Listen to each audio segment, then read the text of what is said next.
नमस्कार स्टूडेंट, अब मैं आपको बताने जा रहा हूँ एक्सरसाइज 1.4। ठीक है, एक्सरसाइज 1.4 का क्वेश्चन नंबर 8 आपको मैं आज करा रहा हूँ। कौन सा बता रहा हूँ? Question number 8।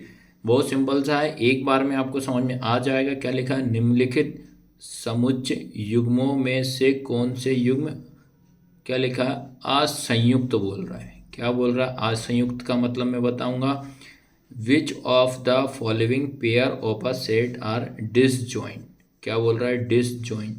आपको मैं बता दे रहा हूँ डिसजॉइंट का मतलब क्या होता है। आपको कोई भी नंबर देता, उनमें कुछ भी कॉमन नहीं निकलना चाहिए, वो क्या कहलाता है? डिसजॉइंट या असंयुक्त कहलाता है। जैसे एग्जाम्पल के तौर पे अगर मैं बात करता हूँ, जैसे कि मैंने आपको नंबर दिए हैं 1 2 3, ये लिखा। फिर उसके बाद एक नंबर मेरे पास ये दिया, दूसरा दिया है 6 7 और ये 8 दिया। तो आपको क्या करना है, ये लिखा हुआ है इसमें से ये 6 है आपका, इनमें से कुछ भी कॉमन नहीं निकलना चाहिए। कुछ भी कॉमन का मतलब देखो, यहाँ पे 1 है, 1 इधर है क्या? नहीं है। 2 इधर है, 2 इधर नहीं है। 3 इधर है तो 3 इधर नहीं है। तो इसका मतलब ये क्या कहलाएगा आपका? असंयुक्त, जिसको डिसजॉइंट कहते हैं, ये बोला जाता है। बस ये इसका बेसिक सा मतलब है। अब अगर बात करता हूँ इसके पहला क्वेश्चन की, अगर हम बात करते हैं जिसका कि पहला क्वेश्चन क्या लिखा है, नंबर 1 पे लिखा है 1 2 3 4 लिखा है। क्या लिखा है? 1 2 3 4 लिखा है। तथा एक्स सच दैट एक्स एक प्राकृत संख्या है और 4 और ये 6 से क्या आ रहा है? 4 और 6 के क्या आना? 4 के और 6 के बीच में आना चाहिए और 4 और 6 के बराबर आना चाहिए। इसका मतलब ये होता है 1 2 3 4 and X such that X is a natural number दिया है। 4 लिखा है, लेस देन इक्वल लिखा है, एक्स लेस देन इक्वल 6 दिया है। तो आपको ये क्वेश्चन भी बहुत सिंपल सा है, आपको मैं यहीं करा दे रहा हूँ। जैसे कि मान लो कि हमारे पास पहला जो दिया है, क्या लिखा है? 1 2 3, ये 4 लिखा है, कर्ली ब्रैकेट बंद। उसके बाद ये वाला समझते, इसका मतलब फिर अगला बोल रहा है, पहले बोल रहा है 4 और 4 के इक्वल 4 ही आएगा। फिर इनके बीच में 5 आएगा, फिर 6 आएगा, 6 के इक्वल में, तो ये आ गए। अब आपको ध्यान रखना है, इन दोनों में कोई भी नंबर कॉमन नहीं दिखना चाहिए। अगर कॉमन नहीं दिख रहा है तो समझ जाना असंयुक्त डिसजॉइंट। जो कॉमन दिख रहा है समझ जाना वो नहीं होगा। तो आपने देखा यहाँ भी 4 दिख रहा है, यहाँ भी 4 दिख रहा है। आया सबको समझ में कि नहीं आया?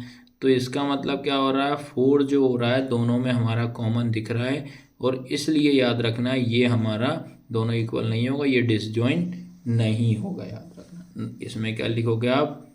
Not a disjoint. याद रखना, क्या लिखोगे? नॉट अ डिसजॉइंट, संयुक्त। ये क्या हो जाएगा? असंयुक्त नहीं है। बस इतना समझ गए कि नहीं? आया कि आया कि नहीं आया? अरे बच्चे लोग, सेम आ रहा। सेकंड वाले में चेक कर लेते। देखो सेकंड वाले में क्या लिखा है? A E I O U दिया। क्या है? A E I O U दिया है। इसके बाद दिया C D E F दिया है। A E I O U दिया है, फिर इसके बाद C D E F दिया। चलो देखते हैं, A इधर है क्या? A इधर नहीं है। E इधर है, देखो E यहाँ भी E दिख रहा है और यहाँ भी E दिख रहा है। तो इसका मतलब दोनों में आपका E कॉमन दिख रहा है। तो आपको क्या बोलोगे भैया? ये भी हमारा डिसजॉइंट नहीं, असंयुक्त नहीं है, ये नॉट अ डिसजॉइंट हो जाएगा। ठीक है, तो इसमें अपन क्या लिखेंगे? सबसे पहले ये हो जाएगा ई जो हो जाएगा डिसजॉइंट नहीं कहलाएगा। तो इसमें भी फिर आपको यही लाइन लिख देना। क्या लिख दोगे यहाँ पे? क्या लिख दोगे आप? नॉट अ डिसजॉइंट, असंयुक्त नहीं है। बस सैम नहीं दिखना चाहिए भैया। अगर सैम अगर आ रहा है तो वो आपका असंयुक्त नहीं होता। सीधा सीधा सा फंडा ये है आपका। बस फिर इसका लास्ट क्वेश्चन है, थर्ड वाला, क्या है? एक्स सच दैट एक्स एक सम पूर्णांक है और एक्स सच दैट एक्स एक विषम पूर्णांक है। एक्स अनुपात X is an even integer and X such that X is a odd integer. देखो इवन इंटीजर की बात कर रहा है और एक ओड इंटीजर की बात कर रहा है, इवन नंबर और ओड नंबर। तो आपको खुद पता होना चाहिए इवन नंबर और ओड नंबर में। देखो इवन नंबर की अगर हम बात करें तो इवन नंबर हमारे 2 हो जाएगा, ठीक है, 4 हो जाएगा, 6 हो जाएगा, 8 हो जाएगा, आगे तक चलता जाएगा। अब ओड की बात करें 1 3 5 7 हो जाएगा, 9 चला जाएगा।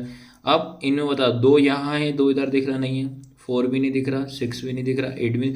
तो इसमें कुछ भी कॉमन नहीं है, याद रखना। जब कुछ भी कॉमन नहीं है तो क्या लिखोगे? ये क्या हो जाएगा? असंयुक्त कहलाएगा, असंयुक्त लाएगा। ठीक है, असंयुक्त कह लेंगे दिस इज अ डिसजॉइंट।